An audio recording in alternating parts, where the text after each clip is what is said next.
Olá, começa agora o Questão de Ordem e hoje nós vamos abordar casos recentes que aconteceram aqui na cidade de Campinas. Na Unicamp, pichações com símbolos nazistas e também um ataque armado em frente a uma moradia em um bar. Aqui na Câmara de Campinas foi criada uma CPI, uma comissão parlamentar de inquérito para poder investigar, estudar, entender o que está acontecendo na nossa cidade. E participa do Questão de Ordem aqui no Teatro Bento Quirino a vereadora Mariana Conte, que é presidente da CPI, a vereadora Guida Calisto, que é a relatora desta CPI, e o historiador, o Sidney Aguilar Filho. Lembrando que o debate vai acontecer, farei as interrupções apenas quando o necessário. Vereadora Mariana Conte, começo com a senhora. Até que ponto a criação dessa CPI traz esses casos recentes? É uma preocupação que já vem de algum tempo? Como é que você tem analisado o que tem acontecido na cidade de Campinas? Seja bem-vinda ao Questão de Ordem. Obrigada, Gabriel. Quero cumprimentá-lo, cumprimentar a vereadora Guida Calisto, cumprimentar o Sidney, que gentilmente aceitou aqui participar com a gente do Questão de Ordem, e cumprimentar todo mundo que está nos assistindo. Na verdade, esses casos recentes que aconteceram aqui na cidade de Campinas, a pichação na Unicamp, o ataque num bar em frente à moradia estudantil, e também pichações dentro de escolas, eu acho que é importante lembrar que também tivemos aí relatos recentes de pichações dentro de escolas, inclusive ameaçando massacres em escolas. Esses não são casos isolados. A gente já teve outras situações de pichações, de ameaças, e nós temos levantado, inclusive, ações de violência, né, que aconteceram, e queremos, inclusive, entender e compreender em que medida que o nexo entre essas coisas, né? A gente teve aqui a audiência pública recente, que fez parte da comissão parlamentar de inquérito, e a gente recebeu a Adriana Dias, que é uma professora da Unicamp, antropóloga, que tem mapeado e tem discutido o aumento das organizações, esses grupos nazifascistas, que acabam ganhando outros contornos, inclusive, né? Então é importante que a gente compreenda a miríade de posições aí, né, que a gente poderia enquadrar nesse conteúdo nazifascista, que basicamente, na verdade, tem empregado e recrutado pessoas, principalmente, enfim, né, via meios digitais, enfim, mas recrutado pessoas e tem direcionado, na verdade, tem empregado o extermínio de certos grupos sociais, sobretudo negritude, LGBTs, migrantes, imigrantes, inclusive, né, e não são imigrantes latinos, imigrantes negros. Então, mesmo a xenofobia, ela tem um conteúdo racista contra mulheres, contra feministas, enfim, a gente tem visto aí que esses têm sido os alvos prioritários desses grupos que pregam o extermínio e que têm motivado e incentivado esses casos de violência, infelizmente, num contexto, inclusive, de uma extrema-direita, né?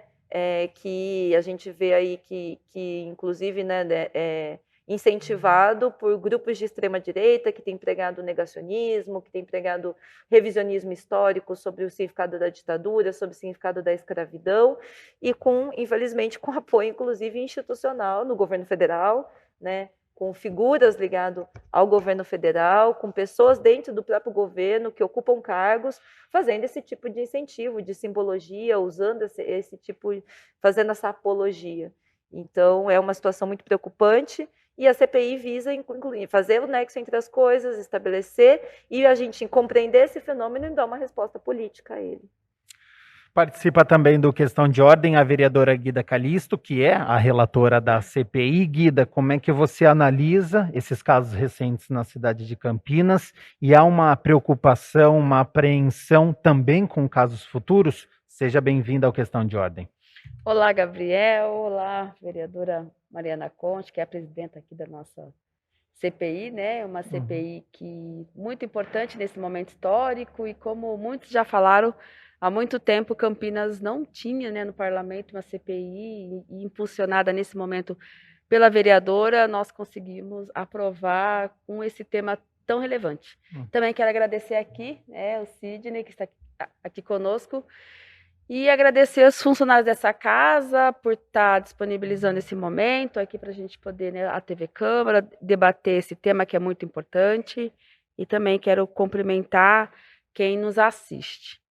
Bom, o Gabriel fala sobre a questão dos fatos recentes, né? Então, talvez os fatos recentes, eles foram fatos que impulsionaram, né, nesse momento histórico que a gente vive, deram uma maior legitimidade, preocupação e base para que a presidenta dessa comissão apresentasse o pedido, né, de formação dessa CPI. Mas nós temos um histórico na nossa cidade de vários casos até que não foram amplamente divulgados pela mídia, né? Tem um caso de duas pessoas que nós conhecemos, né, que é servidor público, inclusive um deles, que é o Fábio Custódio, e o seu companheiro, que ali no ano de 2015, eles foram abordados 2 vezes, uma vez no ano, por um grupo, né, de jovens brancos, enfim, né, que tinham tatuagem, né, símbolos nos seus corpos. E eles foram aqui no centro, aqui de Campinas, eles foram abordados, eles foram agredidos, exatamente um ano depois, no mesmo dia, um ano depois, um outro grupo também de jovens brancos com tatuagens, né, com símbolos neonazistas, também espancaram, porque eles são um casal de gays, né, são homossexuais. E aí, então, são fatos que a gente percebe que está acontecendo há muito tempo na cidade e que não são divulgados. Na audiência que nós tivemos aqui com a Adriana Dias, ela relata que a polícia aqui, né, do município conseguiu desbaratar 3 ações em escolas que estavam para ser realizadas, né, do mesmo tipo que teve lá na escola de Suzano, enfim. Então, quer dizer, tem gente pesquisando, né? Tem gente investigando.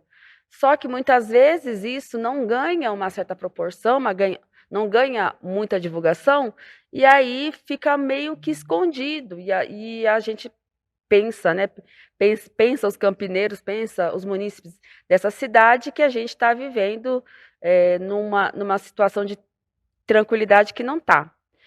E também não está, Gabriel, porque, como disse também uma das participantes naquela CPI, naquela audiência pública que realizamos aqui, na semana passada, que fala que, principalmente, os negros e as negras dessa cidade enfrentam muito, né, esses grupos que têm como base o discurso do ódio, e o discurso do ódio, ele desumaniza as pessoas, como o racismo, como a misoginia, o machismo, né? Enfim, todo tipo de preconceito.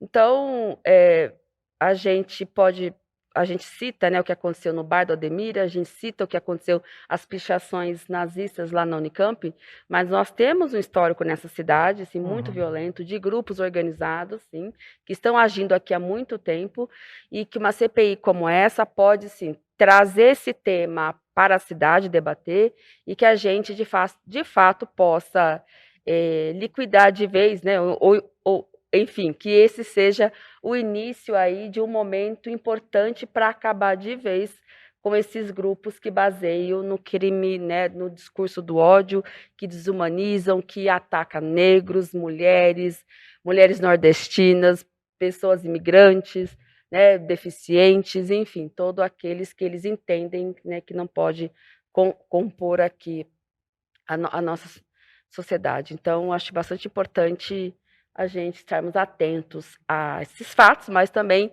historicizar o que aconteceu no passado para a gente poder evitar que futuramente a gente possa ter outros eventos tão ruins como esses que você falou. E por falar em histórico, para nos ajudar aqui a contextualizar, para a gente entender, participa do Questão de Ordem o historiador, o Sidney Aguilar Filho. nós tivemos a Alemanha nazista de Hitler, de 1933 a 1945. Isso, de alguma maneira, influenciou o Brasil nesta época também. O nazismo, ele iniciou na década de 20 na Alemanha e, ao mesmo tempo, aqui no Brasil também.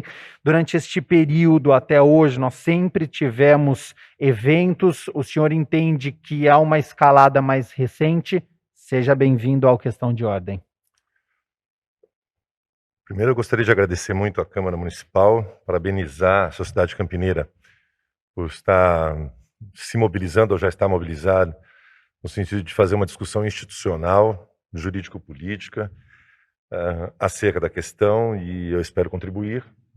Me sinto lisonjeado de estar aqui, estou aqui 20 anos residi em Campinas, me sinto um campineiro, ainda voto aqui. Então, fico muito feliz de poder aqui dar minha parcela de contribuição. Indo diretamente à sua pergunta, bom, de fato, quando nós olhamos as décadas de 1920, 30 e 40, globalmente, há uma totalidade histórica que vai do Japão, do Império do Sol Nascente, do Hirohito, passando pela Alemanha de Adolf Hitler, pela Itália de Mussolini, Espanha de Franco, Portugal de Salazar, passando pela América Latina, Cárdenas no México, Getúlio aqui no Brasil, logo em seguida Perón na Argentina, e em vários outros lugares, eu só citei esses principais exemplos, mas em vários outros lugares do mundo, há este período de estados autoritários, totalitários, de extrema-direita, de discursos racistas, misóginos, eugenistas de maneira geral, higienistas sociais, e simultaneamente há naquele período um movimento amplo também de dimensões internacionais que caminham no sentido de tentar manter os princípios básicos de uma relação democrática, ou de uma relação solidária, ou de uma relação diversa, com diferentes características pelo mundo afora, mas que, conforme os anos 30 caminham, vão se tornando cada vez mais oprimidas, a chegar um momento em que estes poderes se instalam em boa parte do planeta. Agora, evidente que a chegada do nazifascismo, de maneira geral, apesar de suas diversas facetas, ao poder entre os anos 20 e 22 na Itália, 33 na Alemanha, só para dar algumas referências, aqui no Brasil, a gente pode pensar se 30, se 35 ou se 37, mas, de fato, a ditadura do Estado Novo, 37, de fato, cria-se um período, portanto, de fatura, de hegemonia, de poder institucional, de fato, a este modelo. Que modelo é esse? Ele é, antes de tudo, um modelo de um capitalismo que, olhando de hoje pelo retrovisor, espera envergonhar a todos, sobretudo aos capitalistas, de maneira geral. Um capitalismo que pode ser expresso, por exemplo, na escravidão sistemática de povos, por exemplo, ciganos, judeus, de minorias étnicas, minorias identitárias e comportamentais, em plena Europa, dentro de um país altamente industrializado, high-tech, filosoficamente sofisticado, como era a Alemanha. Ou aqui no Brasil, em que também vimos a exaltação deste modelo de superexploração dentro de uma economia de guerra. Portanto, sem dúvida, quando a gente pensa o nazifascismo e seus, entre aspas, para ser bastante irônico, e seus congêneres pelo mundo afora, nós estamos falando de ideologia.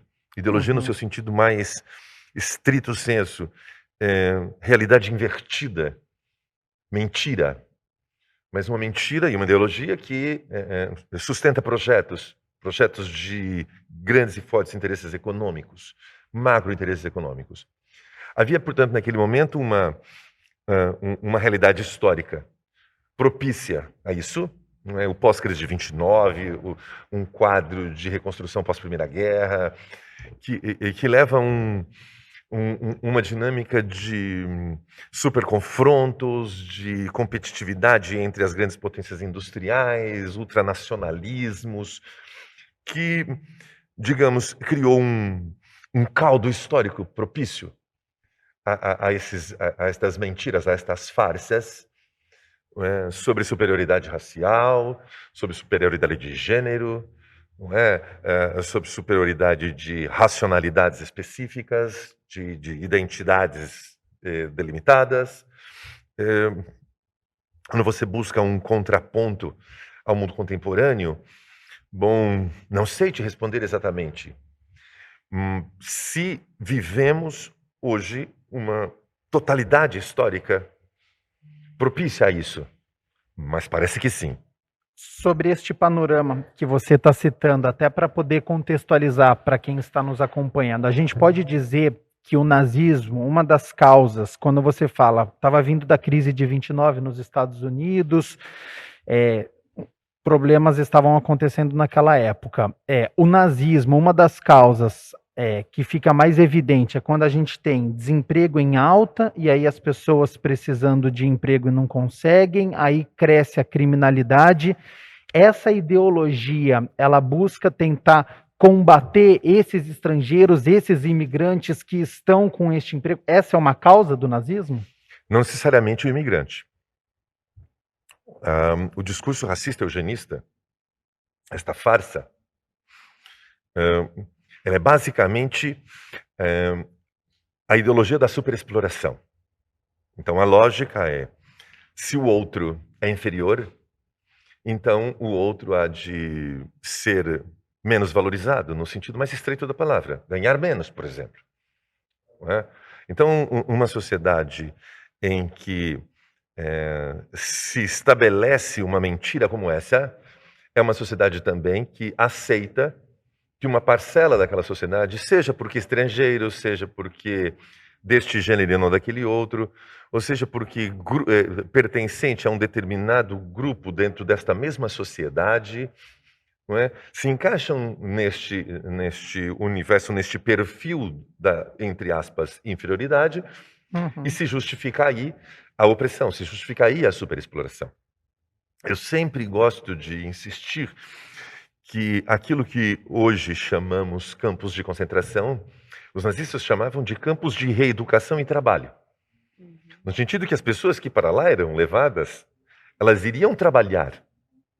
E trabalhar muito, em regime de escravidão, sem remuneração, num processo de esgotamento que levasse as suas vidas a um limite de, em não podendo mais produzir e trabalhar, que seu cabelo servisse para isso, que os seus dentes servissem para aquilo, que seus corpos servissem para alguma coisa. No sentido de gerar lucros, gerar riqueza, gerar acumulação, gerar produção. E quase sempre isso era marcado pela mentira e pela farsa de que se estão passando por isso é porque merecem passar por isso, porque são culpados por alguma coisa, porque não deveriam estar onde estão. E as justificativas, obviamente, são não só farsantes, mentirosas, fantasiosas, equivocadas, não é? Mas, acima de tudo, tem, de um lado, uma vontade de crer de muitos que preferem responsabilizar o outro pelos acontecimentos e não assumir a responsabilidade da sua própria miséria. Compreende? E aqui miséria não só material, humana, no sentido mais amplo. Não é? E obviamente que isso também tem na outra ponta grupos quase sempre de poder institucional, sobretudo econômico, que querem se aproveitar dessa situação para superexplorar e para gerar uma pretensa competitividade num pretenso mercado, seja nacional ou internacional. Então é a junção de um lado, de uma vontade de crer dentro dessa sociedade, que pode sempre ser legitimada, aí sim, por uma crise econômica, por uma guerra, por alguma ameaça. Eu queria fazer uma pergunta para o Sidney. Na verdade, isso que o Sidney coloca, né, quer dizer, do nazifascismo como um regime, uma ideologia de superexploração, né? Eu acho bem interessante essa ideia, né? Na verdade, porque se a gente for pensar o nazifascismo como regimes, né? No Brasil a gente não teve um regime nazifascista, nós tivemos facetas, né? Mas sempre tivemos grupos que se organizaram a partir dessa orientação ou de inspiração nazifascista. E aí, pensando no Brasil, na verdade, de que forma que a escravidão e o passado racista e essa, né, quer dizer, o passado não, né, o racismo que a escravidão se instalou enquanto um regime de hiperexploração, de desumanização, de violência institucional, de que forma isso marca a manifestação no nazifascismo no Brasil. O que é o nazifascismo brasileiro? Na verdade, essa é a minha pergunta, né? Quer dizer, porque a gente sabe, né, tem esse conteúdo, o nazifascismo, esse conteúdo autoritário, totalitário, eugenista, mas isso no Brasil, essa é uma pergunta que eu sempre coloco. Como isso aparece no Brasil enfim, quais são os contornos específicos da realidade brasileira? Inclusive, o seu doutorado foi sobre isso, né? A escravidão no país e o... Sim. E só para complementar, assim, desculpe. Imagina. E também, de que forma isso marca o Estado brasileiro, né? Porque acho que, assim, como que isso influencia o poder político institucional do Estado brasileiro? Bom, vamos lá.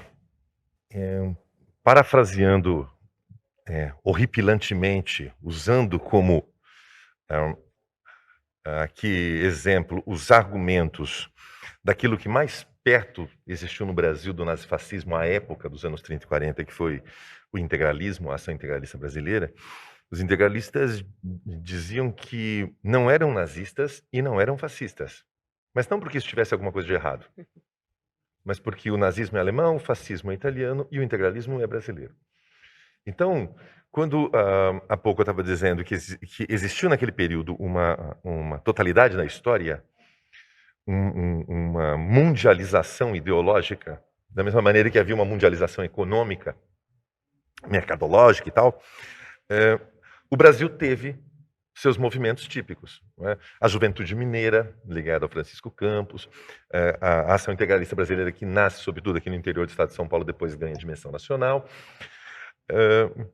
Agora, quando a gente pensa essa totalidade histórica nazifascista dos anos 20, 30 e 40, nós temos que entender que ela é o ápice de um processo que estava ali se completando um pouco mais de meio século. Então, a gente não consegue... a gente não chegou ao nazifascismo de uma hora para outra. Isso foi uma construção intergeracional. E essa construção, no meu modo de entender, ganha uma complexidade gigantesca e já muito perigosa, lá em meados do século XIX, sobretudo a partir dos anos 60 e 70, quando os ditos evolucionismos sociais surgiam como ideologia básica do imperialismo das potências industrializadas sobre outras partes do mundo, América Latina, África e Ásia. Então, o outro é racializado, inventa-se uma raça ao outro, inventa-se uma corrida que justifique que os que estão à frente, que são mais evoluídos, pressupostamente aqueles que detêm a ciência que justifica, a economia que justifica, não é? Isto tem cara, tem cor de pele, tem geografia, ela é europeia, ela é sobretudo inglesa, francesa, belga, alemã, italiana, estadunidense, né? E ela justifica a expansão sobre outros povos. O Brasil, na condição de colônia, ou de neocolônia, como alguns vão dizer, na segunda metade do século XIX, já independente, mas de uma economia altamente dependente das potências industrializadas, aqui esse discurso ele chega e se encaixa muito mais como uma justificativa ou a perpetuação de uma escravidão tardia ou a partir do momento em que se impõe a mão de obra assalariada e se impõe o fim institucional da escravidão, como uma justificativa para a desigualdade, para a segregação, para a manutenção do status quo social, político e, sobretudo, econômico do país. Então, aqui no Brasil, ela chega para legitimar no sentido de que, olha, se são inferiores, justifica-se a escravidão, ou, em sendo livres, em sendo inferiores, desiguais e, portanto, não partícipes de uma sociedade solidária ou democrática ou representativa de alguma maneira. Ou, ainda assim, insistindo e fazendo o gancho com a minha reflexão anterior, como justificativa da manutenção dos baixos salários ou da ausência de salários no processo de exploração capitalista. Sempre este vínculo dos patrocinadores tendo como grande interesse o baixo salário. Então, num país que se consolidou de maneira escravocrata, patriarcal, e de uma forte hegemonia de uma determinada e específica religião, bom, quase sempre a justificativa para a segregação ou é de gênero e de sexualidade, ou é de origem étnica, ou é de origem geográfica, ou é de classe social. E quando não se encaixa quase nada sobre isso, ainda se justifica na lógica, é improdutivo. E nesse sentido, se é improdutivo, se não participa no processo de geração de riquezas, exclusão. E aqui se encaixariam todos aqueles que os próprios nazifascistas denominariam de os degenerados da sociedade. Tá. Vereadora Guida Calisto, então, se isso sempre foi patrocinado, né, e o professor agora acabou de dar vários exemplos, né, que se enquadram. E voltando à questão das causas, né, quando você tem desemprego em alta, quando você tem aumento da criminalidade, quando você tem um país em crise, quando isso se aflora, infelizmente são problemas recorrentes, né, no nosso país. Constantemente nós estamos em crise. Isso causa uma preocupação para você? Com essa explicação do professor, enquadrando todos, ou questão de religiosidade, ou questão de gênero, somado a essas causas, isso te causa uma preocupação sobre o aumento de casos? Bom, com certeza, né? Até porque a explicação do Sidney, ela nos ajuda muito nesse debate, porque muitos pensam que é algo descolado, né? Então, que o avanço do neofascismo, o avanço, né, desses grupos, ele é descolado. Tipo, tem como a gente viver numa sociedade capitalista que produz tudo isso que você falou, desemprego, miséria, fome, né, ataque ao meio ambiente, que explora a força de trabalho até o extremo, enfim. Isso é descolado desse movimento, né, desse movimento do avanço. Mas para nós, né, que somos militantes sociais, militantes de uma nova sociedade, assim, na luta por uma outra sociedade, por um outro modelo, é extremamente importante ter essas informações até para a gente poder linkar isso. Olha, enquanto a gente não entender que a gente tem que disputar esse Estado, disputar o Estado não só também por políticas públicas, mas também disputar esse Estado para ter o direito à vida, né? Então, isso tudo está dentro desse contexto. Então, o avanço de todas essas crises econômicas, sociais e políticas, né, é o que o Sidney coloca. Isso tem também, se coloca como alternativa o o neofascismo. E para nós, e principalmente para nós, que viemos da classe trabalhadora, mulheres, pobres, para nós é extremamente importante nos mantermos alerta e não ter nenhum tipo de negociação, né? Entender que nós temos que, de fato, denunciar e derrotar e, enfim, então é muito bom estar aqui nesse momento, mas com esse apoio do Sidney, dos pesquisadores, né, de quem tem debatido essa pauta, essa agenda, nos dá cada vez mais a certeza que nós temos que estar também nos espaços institucionais denunciando o avanço do neonazismo ou do neofascismo. Só antes de passar para a vereadora Mariana Conte, Sidney, para quem está nos acompanhando, né, nós falamos sobre o nazismo, você deu esse contexto histórico, né, desde a Alemanha. Em determinado momento do programa foi falado neonazismo. Esse neo quer dizer um novo nazismo? Há uma diferença entre nazismo e o neonazismo? Vai se adaptando? A gente pode fazer alguma comparação sobre esse neo? É sempre ruim usar esse neo, sempre. Porque ele, ao mesmo tempo, nos indica que não é a mesma coisa, mas que é a mesma coisa. Então, ele é enganoso, ele é escorregadio, ele não é um bom conceito. Eu prefiro termos como autoritarismo, racismo, compreende? Então, que são conceitos filosóficos que têm uma história e geografia, têm uma certa permanência, então a gente consegue dizer o autoritarismo da década de 1920 e 30, o autoritarismo da década de 2020. Ou temos como o racismo lá das décadas de 1920 e o racismo das décadas de 2020. E quase sempre este neonazismo, neofascismo, é quase sempre uma designação proposta pelos próprios partícipes destes pretensos movimentos.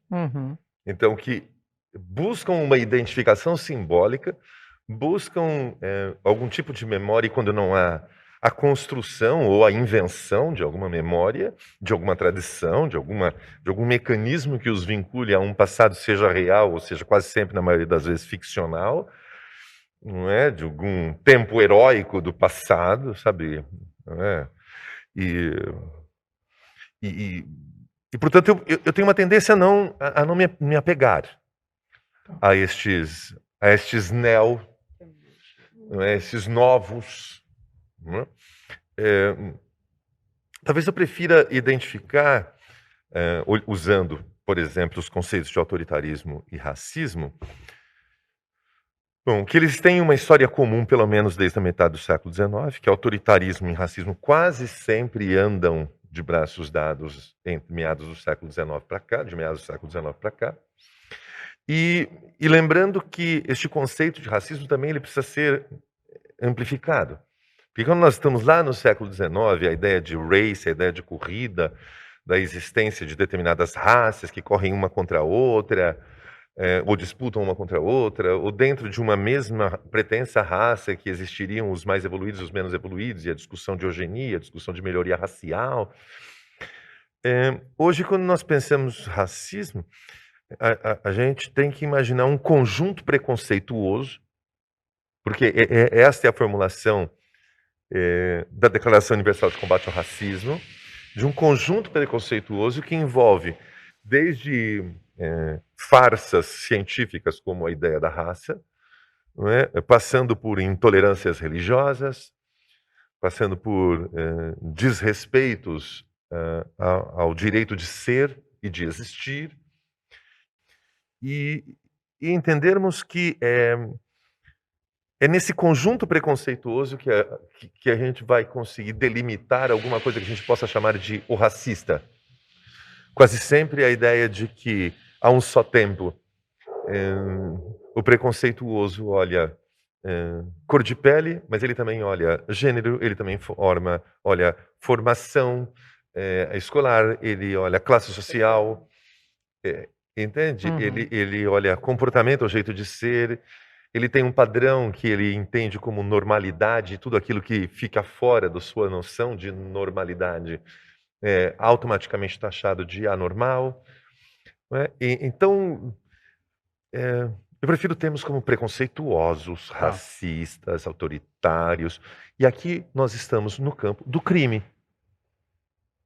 Porque são crimes tipificados. São crimes tipificados. O crime contra a democracia e contra a ordem constitucional, não é? A intolerância religiosa, não é? A discriminação. Entende?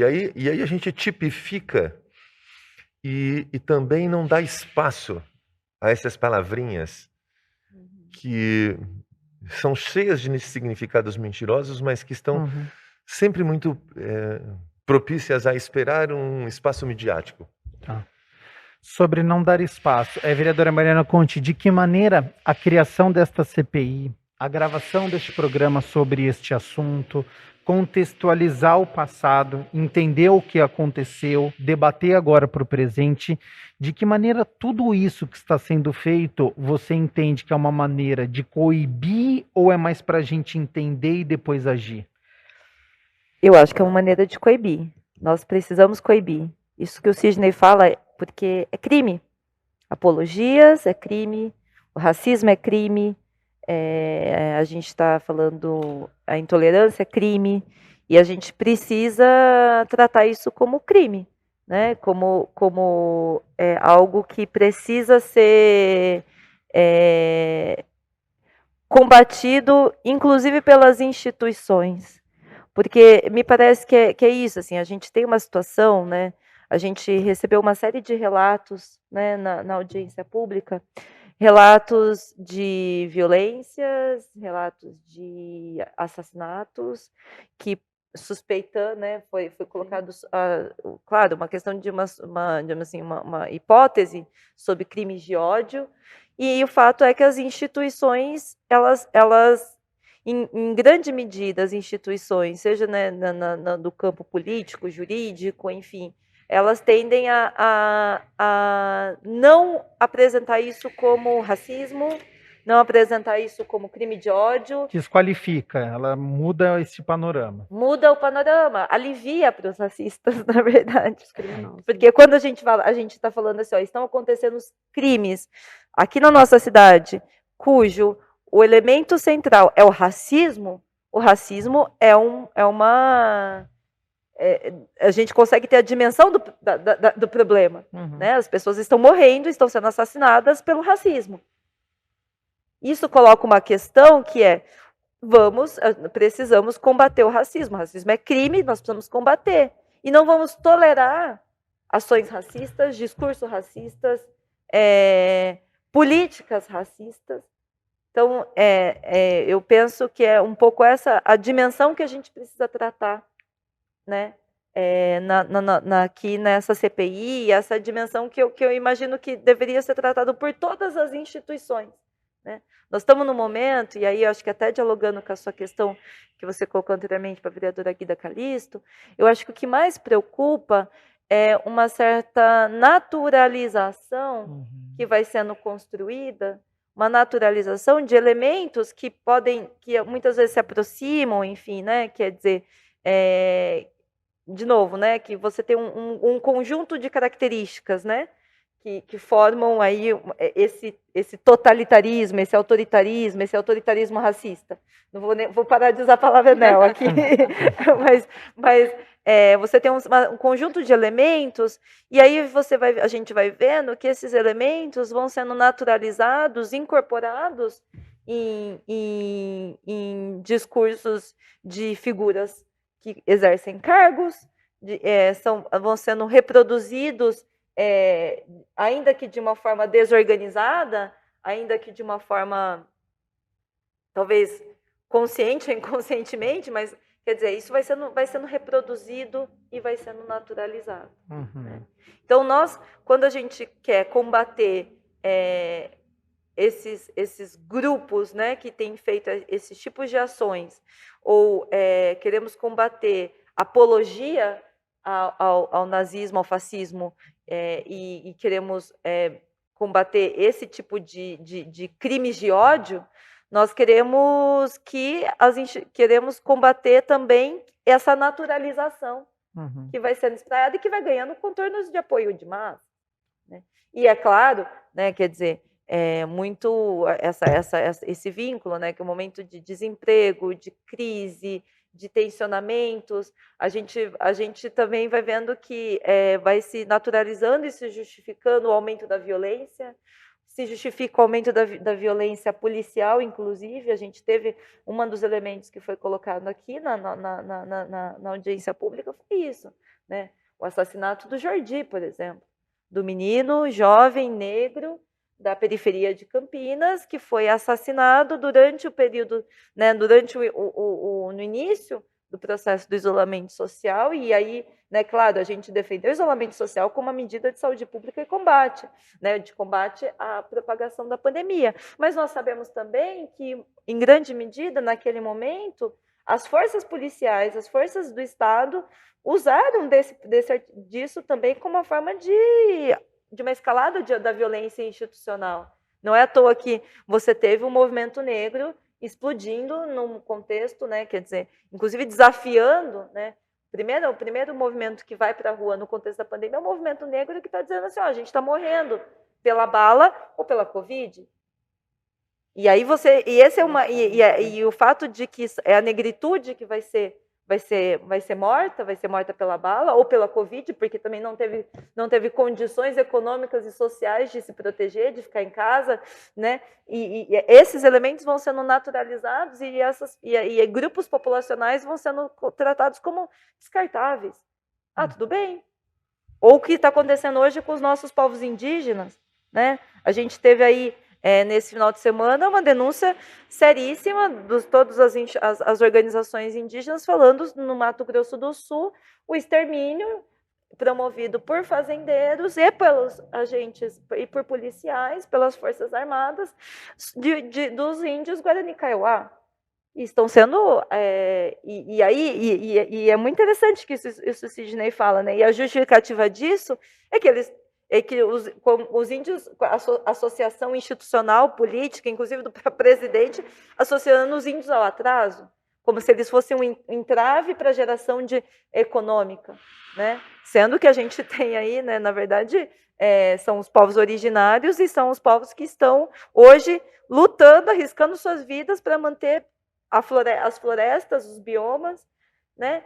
Então, o que preocupa, na verdade, é essa naturalização. Uhum. Então, quando a gente resolve fazer essa CPI, combater isso institucionalmente, precisamos dar uma resposta. Não vamos naturalizar isso. Uhum. Não é natural. Não é natural que a juventude seja morta, não é natural que agora, nesse momento, enquanto, né, nesse instante, nós temos aí povos sendo exterminados, não é natural que as pessoas trans vivam com medo de sair de casa, não é natural que o Brasil seja o país que mais assassina pessoas trans, isso tudo não é natural. Uhum. Então esse acho que é o sentido que a gente quer dar para trazer esse debate à tona.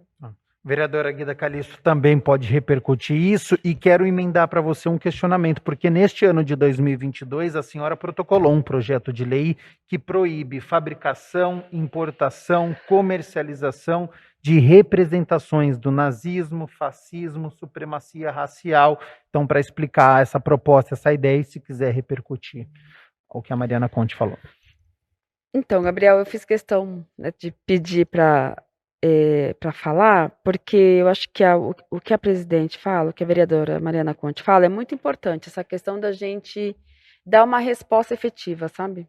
Isso desde o primeiro momento, quando teve ali, quando a vereadora apresentou o requerimento, isso ficou muito evidente para mim, assim, que a gente precisa dar uma resposta, né? Uhum. Essa casa, a gente não pode deixar de lembrar, essa casa, o ano passado, nós tivemos a presença de grupos, vira e mexe, a gente tem a presença de grupos nessa casa, que se reivindicam estarem ali, utilizando o seu direito, né, da liberdade de expressão e que praticam crimes aqui.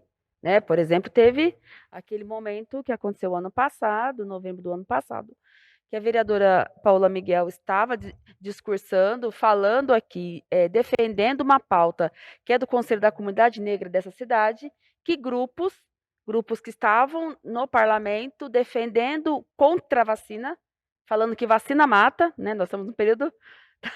A vacina foi mais do que, assim, a vacina que possibilitou o cessar do número de mortes que estava tendo nesse país, né? Então, as pessoas vieram aqui dizendo contra a vacina, dizendo que vacina mata, e naquele momento foram e praticaram racismo contra a vereadora Paula Miguel, que estava discursando aqui. Então, Isso não é pouca coisa, sabe? Isso não é pouca coisa. E mais uma vez, esse ano, a pauta racial volta novamente numa possibilidade de abertura, né, de CP para caçar o mandato, porque também levanta a pauta aí do combate ao racismo, como foi que aconteceu, né, com o nosso mandato. Enfim, então eu acho que não dá mais para a gente só ficar no campo, né, só do debate, né, como a vereadora Mariana Conte ressaltou muito bem. A gente precisa dar uma resposta efetiva, uma resposta à altura do que significa isso, né? Então, tem sim toda a discussão sobre a questão econômica relacionada, é óbvio também, e a gente vai continuar, e foi ótimo que o Sidney fala, mas a gente tem que sim, essa CPI ser uma resposta efetiva, que a gente não vai aturar esse tipo, né, de presença aqui no parlamento, no município, nas nossas instituições. E aí é chamar mesmo o poder público à responsabilidade. A questão da educação na nossa cidade tem um papel fundamental, né, com relação a isso. As escolas têm um papel fundamental. Hoje, grupos da extrema-direita desse parlamento, que compõem esse parlamento, perseguem os professores que debatem a pauta antirracista. Então, ou seja, por quê, né, que eles fazem isso? A gente não vai naturalizar mais isso. Nós vamos ter que usar esse espaço da CPI para denunciar todos esses tipos de crimes. E falando um pouco sobre o nosso projeto, parece que fica até redundante, né? Porque a Constituição Federal é isso. A gente está no momento, né, que tipo assim, mas já tem na Constituição, né? Essa proibição, né, de comercialização, enfim, desses elementos, de qualquer venda de mercadorias que venham aí fazer apologia ao nazismo, a crimes de ódio, a grupos, né, que disseminam crimes de ódio, totalitários, enfim. Mas isso é necessário justamente para poder, inclusive, debater isso. Debater principalmente no campo que a extrema-direita muito defende, que isso é liberdade de expressão. Isso não é liberdade de expressão, isso é crime. Na Constituição Federal está lá, que é crime, né? Então, só que a gente já está sofrendo uma emenda, né? Também da extrema-direita, que quer comparar, né, outras manifestações também. Mas a gente vai estar aqui no parlamento fazendo debate, inclusive aproveitando esse momento da CPI, aproveitando esse momento da cidade, toda essa efervescência que está a cidade, também motivado pelo período eleitoral, que a gente sabe muito disso. Eu não tenho a menor dúvida que a escalada da violência que esses grupos disseminam vão aumentar, né? Mas a gente não pode recuar no combate a esses criminosos, que é assim que eles devem ser chamados, é assim que eles devem ser qualificados. Então, acho que a cidade de Campinas, esse parlamento, acaba assumindo uma tarefa de extrema importância, de extrema relevância para a cidade, apresentando uma CPI como essa, mas uma CPI que não vai, como a gente costuma dizer no movimento, não vai passar pano. A gente vai, de fato, apresentar uma resposta à altura. Doa a quem doer. Posso fazer um comentário brevemente? Claro. Porque naquela sessão, que foi a sessão do ato anti-vacina, ou a sessão de novembro do ano passado, em que a vereadora Paula Miguel sofreu o caso de racismo, me chamou muita atenção, Sidney, que uma das pessoas que estavam naquela manifestação estavam portando um símbolo do QAnon, que é um grupo supremacista branco estadunidense que esteve envolvido naquela conspiração para a invasão do Capitólio, ligado ao trumpismo. Então, assim, quando eu vi a pessoa portando aquele símbolo, eu pensei assim, não as coisas elas são mais articuladas do que a gente imagina. Né? Porque você podia pensar, é só um grupo de pessoas que estão aí perdidas, iludidas, pensando, né? Quer dizer, não, estavam ali portando um símbolo de supremacia branca e organizadas para fazer o combate à vacina. Então, é mais articulado. Isso chamou atenção, né? Quer dizer, é mais articulado do que a gente pensa. Antes de passar ao Sidney, fazer um questionamento à vereadora Guida Calisto, porque depois eu vou repercutir com o professor. Essa proibição, você não teme que próximas gerações desconheçam esses símbolos e depois, quando vir à tona, divulgar de uma maneira sem saber o que elas estão falando? Não, eu não temo, porque assim, o que a gente tem conseguido verificar, que todas as vezes que tem algum crime que ele é levantado, que ele é divulgado e que vem aí justificar de pessoas que são ligadas. Nós tivemos um crime há pouco tempo de uma pessoa, de uma jovem estudante da Unicamp, né? Em Serra Negra que ela foi. Ela foi em São João da Boa Vista. São João da Boa Vista, que é uma cidade aqui da região também. Ela foi uma jovem mulher, foi assassinada, e quando foi investigar quem foi o criminoso, viu o quanto ele tinha de acervo, né? Ele era uma pessoa que ele, enfim, que ele tinha relações muito próximas com grupos, né? Que disseminavam a misoginia, o racismo, né? Grupos, enfim, que incentivavam aí a política do ódio, do extermínio, da supremacia. Então, eles tinham um acervo ali de roupas, livros, enfim, materiais assim muito volumosos, um número, né, muito volumoso desses materiais com esses símbolos. Ou seja, ele era uma pessoa, né, que ele era organizado. Veja, a Constituição Federal colocou isso como que é proibido, mas nem por isso não tem grupos que não se organizam, grupos que não, né, não conspiram para poder cometer esse tipo de crime, né? Uhum. Então, eu não temo. Eu acho que um projeto como esse traz ao debate, pode trazer ao debate, né? E por isso que, mais uma vez, a gente ressalta a importância, principalmente, de espaços como o da educação, e aí a gente fala educação como um todo, a gente não fala só educação básica, né? Porque Campinas tem a obrigação de cumprir, Campinas não, Brasil tem a obrigação de cumprir, por exemplo, na educação como um todo, na educação básica também, o cumprimento de leis aí que debatem a importância, né, da educação africana e da cultura afro-brasileira nas nossas escolas, mas não cumpre. A gente sabe que nem Campinas cumpre, e eu estou para ver qual é a escola, qual é o município que cumpre de fato. Eu espero que eu possa estar aqui queimando minha língua, que a gente tenha, mas a gente, até onde a gente sabe, não cumpre. Campinas, eu sou educadora, nós sabemos que isso está muito localizado em determinados educadores que têm compromisso com a pauta, muitas vezes são negros, que militam no movimento negro, que fazem isso, mas não cumpre. Então, se a gente não tiver uma educação cumprindo pelo menos a legislação, porque o cumprimento do debate da pauta antirracista é uma lei federal, eu não estou inventando. Uhum. Não estou falando aqui que é uma agenda da vereadora que milita o movimento negro. Não é isso. É uma lei federal. Ó. A Lei 10.639, ela altera a LDB, é uma lei federal, que deveria, inclusive, estar sendo cobrado também das nossas universidades, que não estão cumprindo também.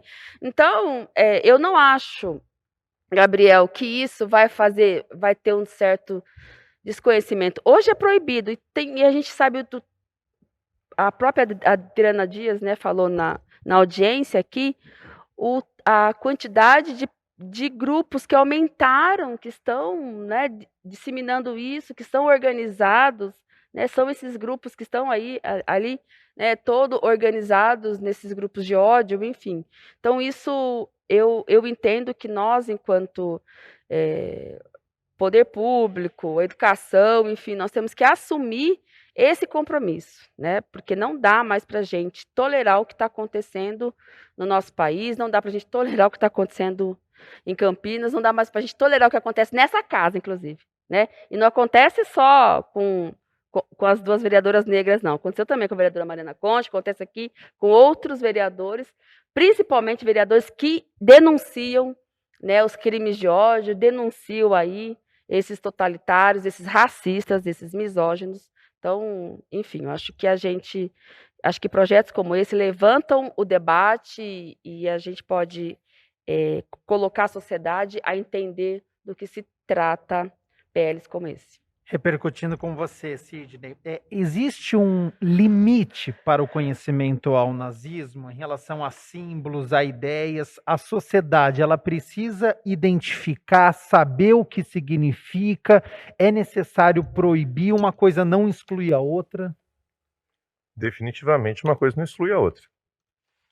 Uma coisa são simbologias autoritárias, racistas e preconceituosas dentro de um museu com funções didático-pedagógicas, de promover a preservação da memória, do trauma, do crime, do que não pode acontecer de novo. Uma coisa são esses símbolos aparecendo em materiais de divulgação científica, em produção científica, compreende? Outra coisa são esses mesmos símbolos servindo de apologia, não é? Elogiosa, justificadora de práticas criminosas. Não é? É a diferença entre símbolos pertencer à memória dos povos e dele ser simplesmente uma exaltação ao crime. Então, não vejo uma coisa excluindo a outra. O que é preciso, no modo de entender, talvez seja discutir também esses conceitos de liberdade. Esta liberdade liberal, individual, restritíssima, para mim, é uma liberdade muito pequena. Eu prefiro pensar que a minha liberdade começa onde eu começo de todo mundo e termina onde termina de todo mundo. E aí nós estamos falando de uma liberdade democrática, de uma liberdade solidária, de uma liberdade responsável. Não é? Na medida em que certas formas de expressão produzem dor e sofrimento no outro, qual a legitimidade dessa liberdade? Não é? Então, e vejo que, sob a justificativa de que quem se sentir violentado ou incomodado, que busque a justiça, bom, aí nós teríamos que imaginar que a justiça é acessível a todos, é isso? E que é a vítima que deve se responsabilizar por combater aquilo que o violenta. Então é faroeste? Não é? E cada um que busque a justiça da sua própria forma, pelas suas próprias forças, pelas suas próprias mãos. Definitivamente não dá para se resguardar no conceito de liberdade de expressão a exaltação a práticas de necropolítica ou de ecocídio. Não é possível, não é? Sobre liberdade de expressão, então, professor e vereadora Mariana Conte e Guida Calisto. Ano passado, um adolescente de 17 anos foi expulso de um shopping center em Caruaru, no Pernambuco, após ser flagrado com uma suástica no braço. E no dia seguinte, o secretário de Turismo de Maceió, o Ricardo Santa Rita, ele foi às redes sociais e ele expressou surpresa com o tratamento dado ao jovem, abro aspas, pensava que a liberdade de expressão existisse, fecho aspas. Neste ano, o youtuber, o Bruno Ayub, conhecido como Monark, ele defendeu a existência de um partido nazista no Brasil que fosse reconhecido legalmente. Ele diz que não apoiava a ideologia, mas que diz que prefere que o inimigo se revele do que ficar às sombras. Meses depois desses ocorridos, como é que vocês analisam essa questão de liberdade de expressão de poder ostentar, seja uma tatuagem, seja uma camiseta, seja a criação de um partido nazista? Na verdade, não tem nada de liberdade de expressão nesses fatos, né? Isso é uma narrativa mentirosa construída para justificar a apologia ao crime e ao extermínio de grupos sociais. Pareceu a desculpa perfeita, né? A liberdade de expressão, ela tem sido utilizada como uma desculpa perfeita para, inclusive, na minha opinião, deturpa o que é a ideia de liberdade, inclusive, né? Quer dizer, porque me parece que a liberdade, a liberdade é um conceito muito caro, né? É uma ideia muito cara. Quem não quer ser livre, né? Livre para possa ter autonomia, possa ter decisão sobre sua vida, seus fatos, mas para isso a ideia de liberdade ela precisa ser uma liberdade substantiva, né? Então, porque os mesmos que defendem essa teoricamente, que fazem esse uso hipócrita, na minha opinião, porque na minha opinião é uma hipocrisia, né? O termo é hipocrisia. Fazer o uso hipócrita da defesa da liberdade de expressão são os mesmos que são contra as pessoas se amarem, são os mesmos que são contra manifestações de sexualidade que fogem à heteronormatividade, são os mesmos que acham que as mulheres feministas são um problema e uma ameaça porque estão colocando em xeque o patriarcado que sempre privilegiou os homens, são os mesmos que acham que tem que encarcerar morador de rua, que tem que encarcerar a população que são contra as políticas de redução de danos, que são contra, que acham que pessoas com transtorno mental têm que serem trancafiadas, são exatamente os mesmos. Então, é uma defesa hipócrita da liberdade de expressão, né? Na verdade, eu acho que a gente precisa separar, né? A gente precisa filtrar. Uma coisa é a defesa de pensamento, e vamos defender, e defendemos embates, ideias, e toda e qualquer restrição autoritária de defesa de pensamento, ela tem que ser, enfim, dentro de parâmetros, né, da democracia, nós temos que defender. Outra coisa é ideias, apologias que vão contra a própria democracia, que combatem a democracia, que combatem grupos sociais, que pregam extermínio. Isso é crime. Então, eu acho que a gente precisa combater essa ideia hipócrita de liberdade de expressão, porque é impressionante, assim. A gente olha, assim, quando a gente vê pessoas que estão sendo, que reproduzem esse discurso, elas estão o tempo todo usando e se utilizando e contra a liberdade de uma série de pessoas. Mas quando quando a pessoa é questionada, quando a pessoa é confrontada, ela se reivindica a sua liberdade. Então é de um egoísmo, sabe? É um egoísmo. E é um egoísmo que, no limite, assim, eu acho que é importante dizer quem são os ganhadores com isso, né? É um egoísmo que defende um projeto, que é o projeto da branquitude, que é o projeto de uma elite, que é o projeto daqueles que já estiveram e permanecem no poder, né? Que são pessoas que estão sendo e que exercem privilégios, né? E que usam disso como arma de manutenção de privilégio, né? Então, eu acho que a gente precisa denunciar a hipocrisia desse discurso. Vereadora Guida Calisto, quero ouvi-la também. Eu acho que a vereadora falou muito bem, a Mariana Conte falou muito bem, e aí eu queria ressaltar um fenômeno que está acontecendo agora, né?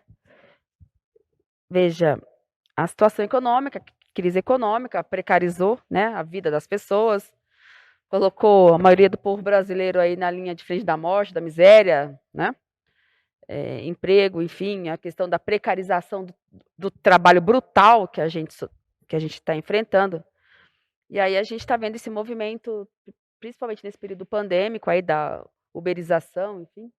E aí agora, não sei se vocês acompanharam em alguns momentos, que tem pessoas da classe média alta que quando solicitam alimentos por aplicativos de entrega, não querem receber esses alimentos da mão de pessoas negras, né. Então, eles: "Olha, se for para entregar alimento na minha casa, que seja um branco". Veja, né.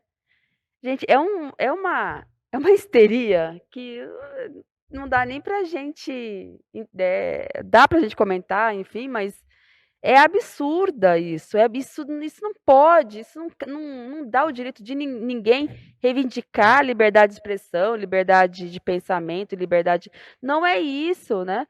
A gente não pode justificar que grupos que fazem apologia ao ódio, à morte, isso seja liberdade de expressão. Quando aquele grupo, né, antivacina, que ocupou a Câmara Municipal ano passado, que falou a frase "preta lixo" para a vereadora, eh, imediatamente, né, eu subi e falei isso: "A liberdade de expressão não dá o direito de vocês a cometerem o crime, isso é crime que vocês estão fazendo", né.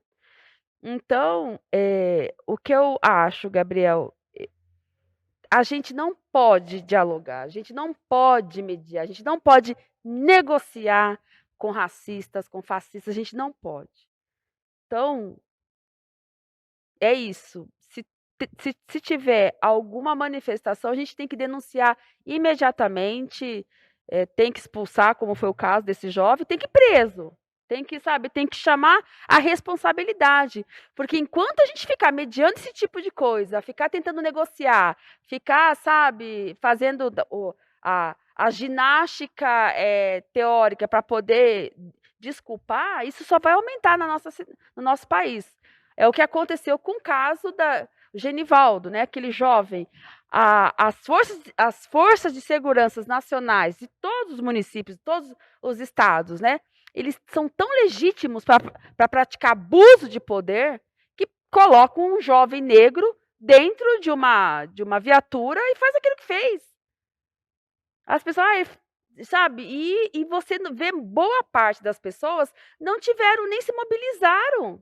Aquilo teve gente que teve condição ainda de filmar aquilo, ainda bem que até teve, mas assim, para a gente poder ver. Mas veja, o crime que foi cometido ali. Colocou o cara com gás ali, matou ali na frente de todo mundo. E é assim que fazem. É assim que fazem com os jovens negros na periferia. É assim que fazem, né? Quem não se lembra daquela mulher negra, Cláudia, no Rio de Janeiro, que foi arrastada pela viatura? Então, assim, gente, a gente tem que dar um basta. Tem que dar um basta. Isso não é liberdade de expressão. Isso não é liberdade de expressão. E isso tem que ser combatido. Isso é crime, é crime. E a gente tem que denunciar. E quem faz isso é criminoso também. Não tem como a gente tipificar de uma outra forma. Sidney Aguilar, de que maneira um historiador enxerga a criação de um partido nazista em 2022 no Brasil?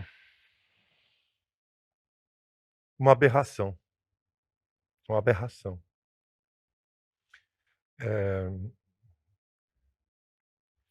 Esse erro foi cometido pela humanidade. Naquela que deveria ser a primeira democracia de fato democrática do mundo, a República de Weimar, ao permitir que aqueles que propagam a ideia da destruição da própria democracia existisse, criaram as condições para que, num momento histórico ou outro, de fato, eles tivessem destruído não só a democracia, como tenham produzido a maior vergonha que a nossa humanidade já presenciou. É uma aberração. Sou muito direto aí em relação a isso. Eu defendo uma plena liberdade de partidarização política dentro dos limites estabelecidos pelo próprio contrato social da democracia que se faz jus. Qualquer coisa que vá além disso não é só um suicídio da própria democracia, não é?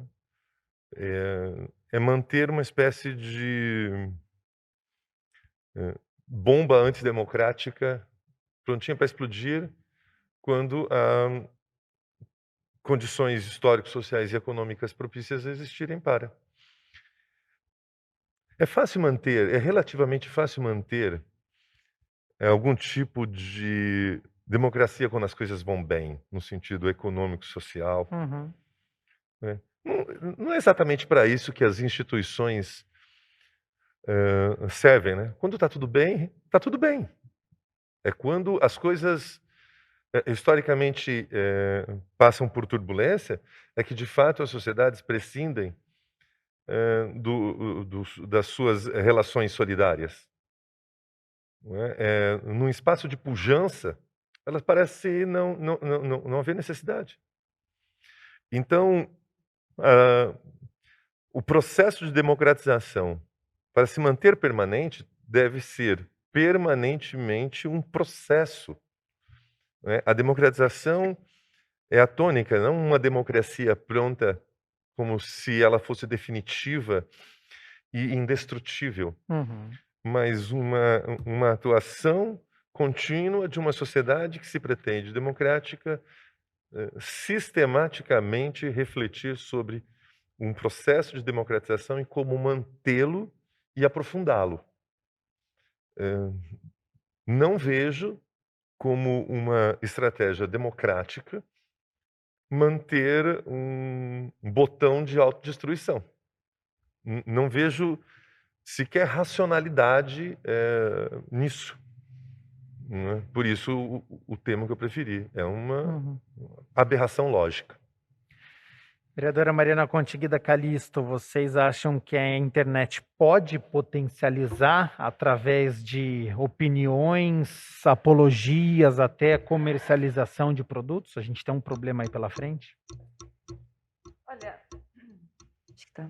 Olha, Gabriel, eu acho, assim, não acho que seja a internet o problema, né? A internet, como, digamos assim, quer dizer, a internet ela acelerou a divulgação de informações, assim como, né, quer dizer, em outros momentos, outros veículos, né, quer dizer, quando você tem imprensa, rádio, essas ideias, as ideias encontram uma forma de circulação. A internet é uma forma acelerada de circulação de informação. O problema que eu vejo é que é necessário também a gente ter processos de coibir a divulgação dessas ideias na internet, porque a internet ela tem sido um instrumento de recrutamento, né? E aí o problema, e aí entra também a questão econômica entra com peso aqui, né? Porque a internet ela também não é não é democrática, muito embora você tenha um processo de circulação, mas a gente sabe que essas redes sociais, plataformas, são grandes corporações que controlam, que têm políticas de gestão disso. E eu acho assim, né, na verdade, eu acho que é para ontem, por exemplo, a proibição de monetização de conteúdos que circulem apologia ao nazismo.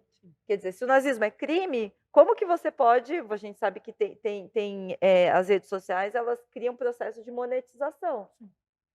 E como, se apologia ao nazismo e ao fascismo é crime, como que ainda hoje você tem processo de monetização a partir de ideias né, então, assim, eu acho que a gente precisa ir fazer um processo de aprimoramento da legislação, assim como o racismo é crime, não é admissível, quer dizer, você precisa ter algum tipo de política, e a gente sabe que isso você entra em embate, enfrentamento com grandes corporações, né, que são das mais poderosas do mundo, e cada vez mais concentrado, e com procedência, né? Os donos dessas corporações com posições duvidosas do ponto de vista digamos assim, da dinâmica política global.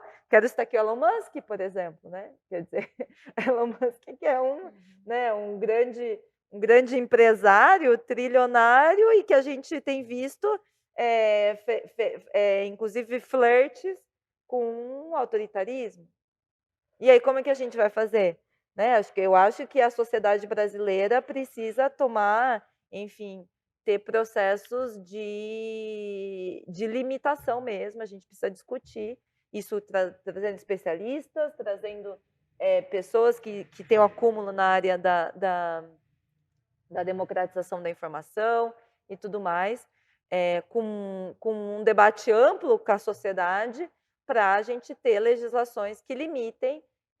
Me parece que um caminho é em criar responsabilidade, porque na verdade todas as instituições, quer dizer, quando todas as empresas, para funcionarem, né, quer dizer, as empresas elas têm que responder a códigos de ética, a códigos, né?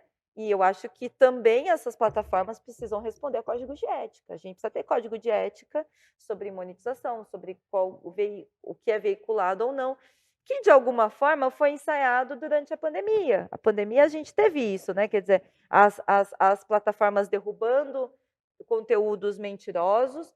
A própria TV Câmara sofreu isso. Lembrando aqui que a gente teve uma audiência pública aqui nessa casa, Sidney, que foi veiculado informações mentirosas sobre pandemia, do tipo de que a vacina estava associada a HIV, esse tipo de baboseira, que são baboseiras perigosas, né?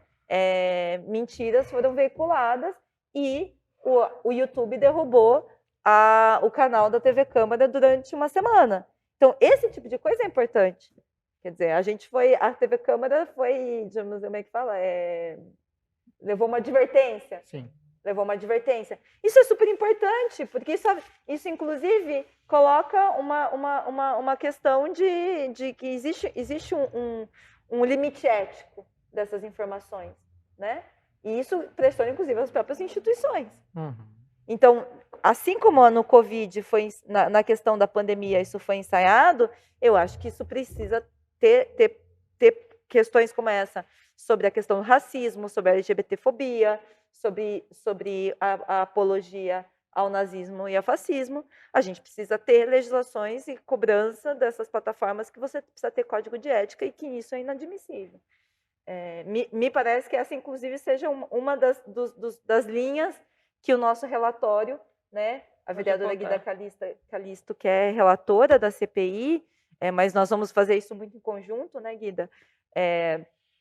Me parece que essa é uma linha, né, da gente, inclusive, enfim, fazer sugestões sobre como que a gente combate a divulgação disso também nas redes sociais, na internet. Guida quer acrescentar? Não, acho que a vereadora falou bem. É óbvio que a internet deu voz, deu mais unidade, organicidade mundial a esses grupos, porque muitos deles são ligados, então têm relações com grupos fora do país. Mas eu também vou nessa linha. Acho que a gente precisa criar aqui, fortalecer principalmente determinadas legislações para poder coibir, fiscalizar e punir, né? Mas, enfim, eu acho que é um caminho a ser percorrido. Por exemplo, a cidade de Campinas, uma cidade como a nossa, nós só temos 2 DDMs, que são delegacias que investigam crimes contra as mulheres, né?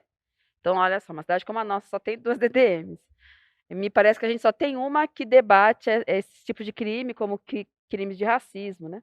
Quando aconteceu com o caso da vereadora Paola, só tem uma delegacia em Campinas também que investiga esse tipo. Então, quer dizer, a gente tem um caminho a percorrer. O caminho é fortalecer os instrumentos jurídicos, né, de punição, fiscalização, punição, mas aí também vamos ter que percorrer o caminho aí de ter que o Estado disponibilize todo aí a sua equipe de segurança, né, de investigação, de inteligência, para a gente poder atingir esses grupos. E fato, a internet, eu acho que para nós ele é um espaço, muitas vezes de investigação que requer aí ter todo um requinte de muita inteligência para poder alcançar esses grupos. Porque a gente sabe muito bem que eles não navegam em qualquer. Só que a gente sabe também que esses discursos de ódio, ele é muito ele é fácil para chegar numa população, muitas vezes, que é baseada no senso comum, né, que não tem então, por isso que é importante a gente ter espaços como esse, debatendo, é importante a gente ter, espaços institucionais de investigação, de inteligência, de punição, campanhas, né, são campanhas que a gente precisa fazer. Olha só, uma campanha que nós dia 21 a gente apresentou um projeto de lei contrário a qualquer administração pública, mas no caso aqui em Campinas, a gente participou dessa campanha nacional, que é aquele que autoriza, né, as administrações, né, prefeitura, enfim, a contratar aquele pacote de reconhecimento facial, né, para poder quando as pessoas vão até algum espaço, né, e que faça reconhecimento facial. Porque aquilo ali é totalmente inseguro, aquilo ali é né, esses pacotes é totalmente racista, inclusive, né.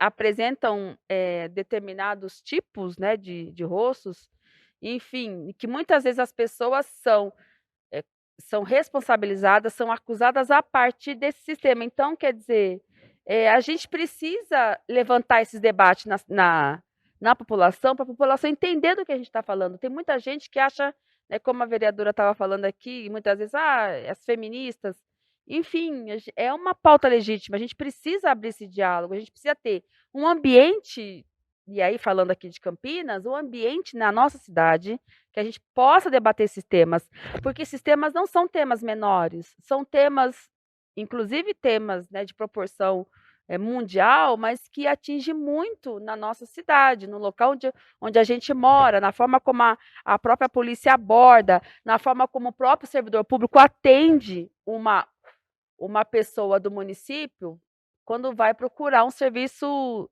de saúde, né, enfim.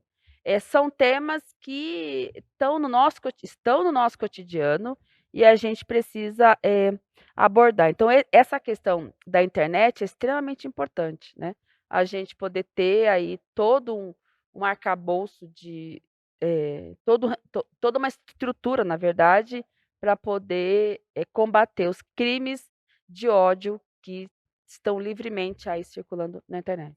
Sidney, nós já estamos perto do encerramento do Questão de Ordem, mas só para repercutir com você também. Nós tivemos a expansão do nazismo, então, a partir da década de 20, 30, 40, vimos na prática esses regimes. Hoje nós não temos esse regime do nazismo atualmente.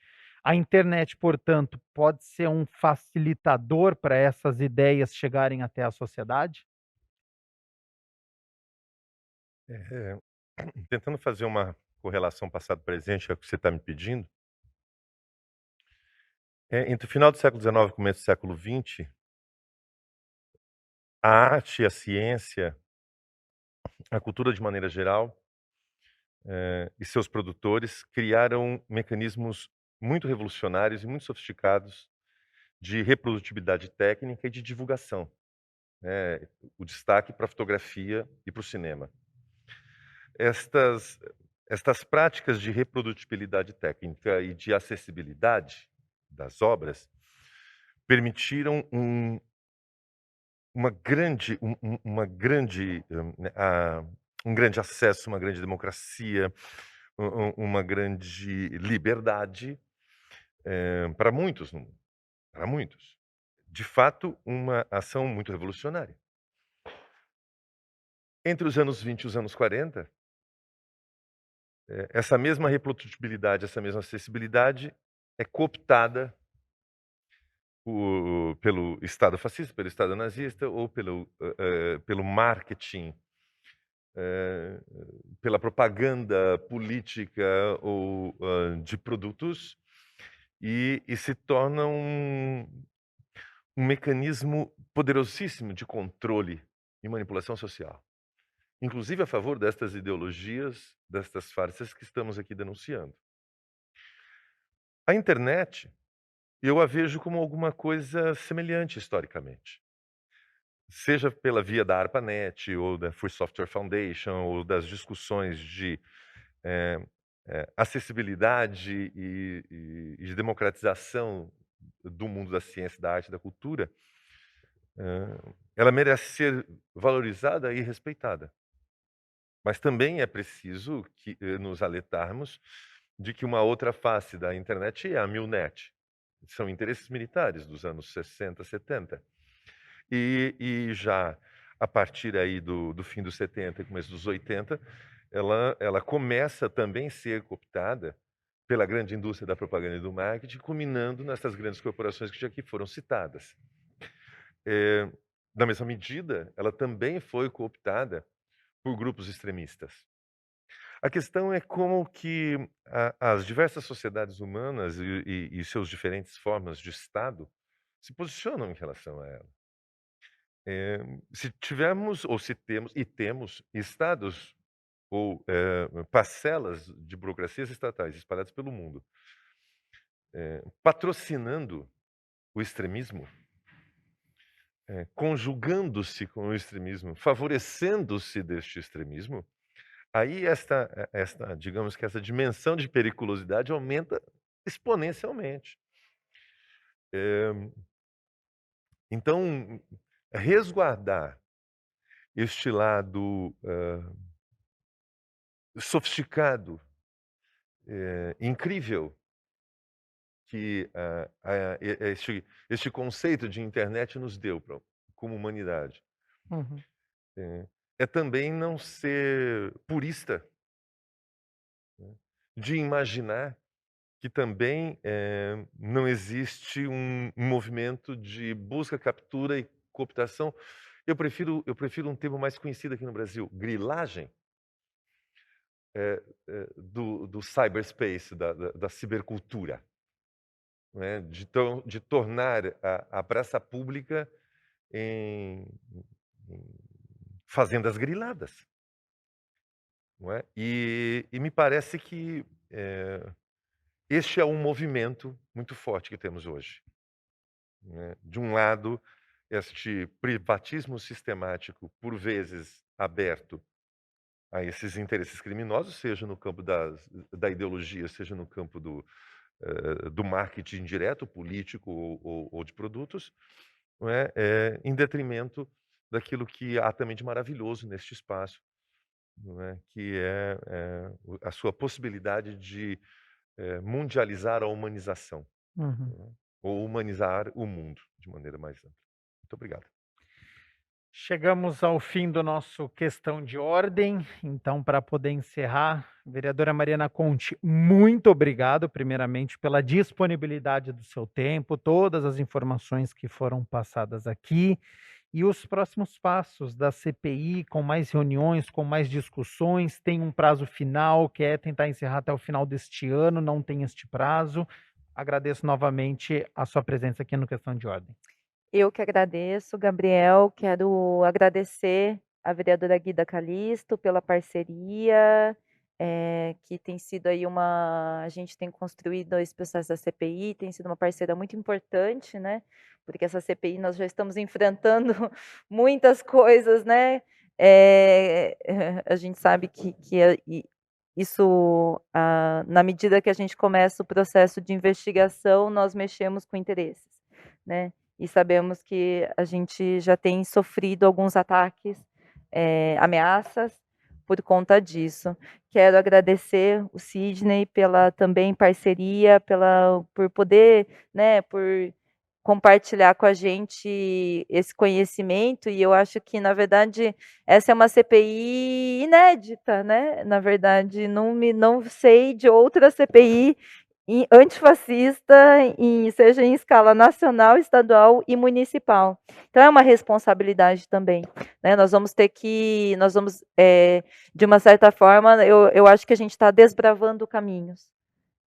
e a gente vai ter que pensar como que a gente faz isso, né? E isso vai depender de muita relação, articulação. Nós fizemos audiência pública, que nós tivemos, inclusive, fizemos esse convite para as entidades serem consignatárias da CPI, entidades, movimentos sociais, sindicatos, organizações que se comprometeram a colaborar com o processo da CPI, e eu acho que isso vai ser muito importante, porque vai ter que ser uma ação coletiva. A CPI, ela tem 90 dias, né, de funcionamento, sem contar o período do recesso. Então, nós temos aí agora pouco mais de 3 meses, né, para atuar. A primeira etapa, como a gente tinha discutido na reunião, era fazer audiência pública, até para que a gente ampliasse o debate e ampliasse e chamasse a sociedade para ser parte desse processo. Nós vamos entrar agora com uma agenda de visitas institucionais. Nós vamos ter que ampliar, na verdade, a visita que a gente já tinha pensado de algumas delegacias, porque surgiram fatos novos na CPI, né, na audiência pública. Então, nós vamos fazer essas visitas institucionais para as delegacias que estão responsáveis pelas investigações desses casos, e vamos fazer algumas visitas institucionais também para tanto na Unicamp quanto nas escolas que de alguma forma foram, digamos assim, alvo de ameaças de ataque, porque eu acho que é importante a gente, enfim, estabelecer o diálogo institucional com essas instituições. E após essa agenda, e aí nós vamos fazer uma nova reunião para a gente pensar os próximos passos. Então, por enquanto, o que a gente tem é isso, mas assim, é o que eu falei, nós estamos desbravando um caminho e vamos precisar de muita colaboração para pensar essas estratégias de como que a gente vai chegando perto, enfim.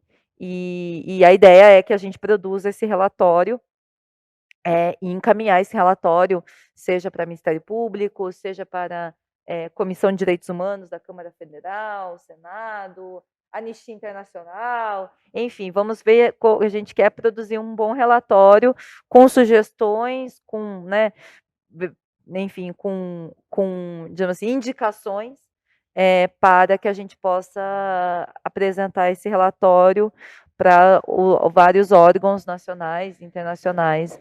Então, é bastante trabalho, mas eu estou bastante entusiasmada de que a gente pode dar um exemplo, né? Construir exemplos positivos de combate à extrema-direita, ao racismo, ao totalitarismo, e eu acho que Campinas pode ser inovadora nesse sentido. Vereadora Guida Calisto, também agradeço a disponibilidade do seu tempo com o programa Questão de Ordem, todas as informações que foram trazidas aqui, e nesses 90 dias, então até outubro, como é que você espera esse trabalho? Bom, Gabriel, eu que agradeço você. E agradeço você também pela sua competência enquanto profissional. Obrigado. Muito importante para a gente poder dar qualidade para a gente nos nossos debates. Eu estou muito motivada com essa CPI, né? Eu acho que nesse ponto de vista dela ser inaugural, dela ser única no país, não poderia ser diferente, porque a gente está numa cidade também, que é uma cidade de Campinas, é uma cidade que foi muito marcada, né, no período da escravidão, uma cidade aqui que teve um processo, né, histórico aqui de escravização do povo negro muito violento, né? Então, mas aqui também é uma cidade que forjou muitos lutadores e lutadoras, né? Então, é daqui que sai Laudelina de Campos Mello, é daqui que sai João Barbeira, é daqui que sai Armando Gomes, né? Que fizeram a luta, tanto a luta para questionando, né, o próprio sistema econômico, mas também são lutadores que fizeram aqui a luta do combate ao racismo, a luta para que a gente pudesse ter uma sociedade que não fosse uma sociedade baseada aí no crime, na apologia ao ódio, à desumanização, ao racismo, enfim.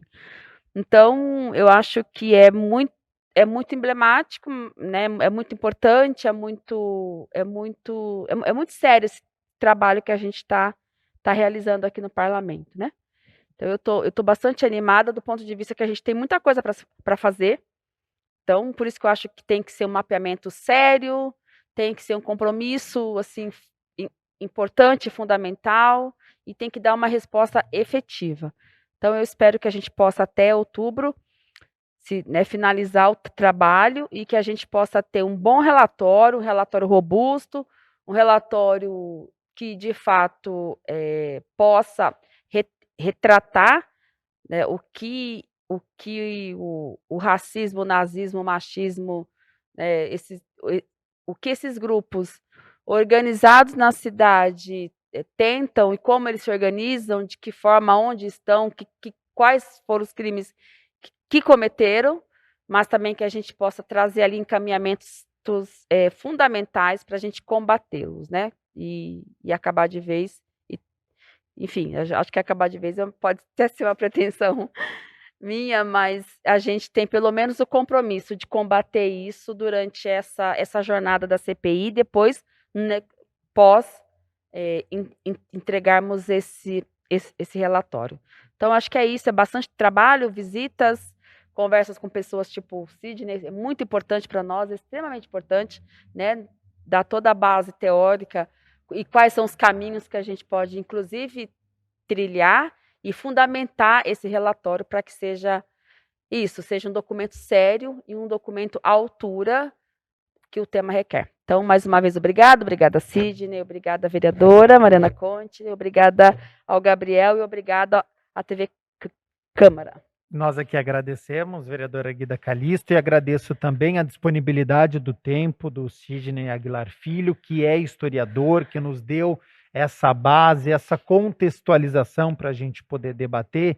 E, Sidney, qual que é a importância do Legislativo Campineiro criar uma CPI para poder debater estes assuntos? Obrigado pela sua participação. Eu que gostaria de agradecer ao convite da Câmara, da TV Câmara, da Câmara do município de Campinas, através das vereadoras aqui presentes.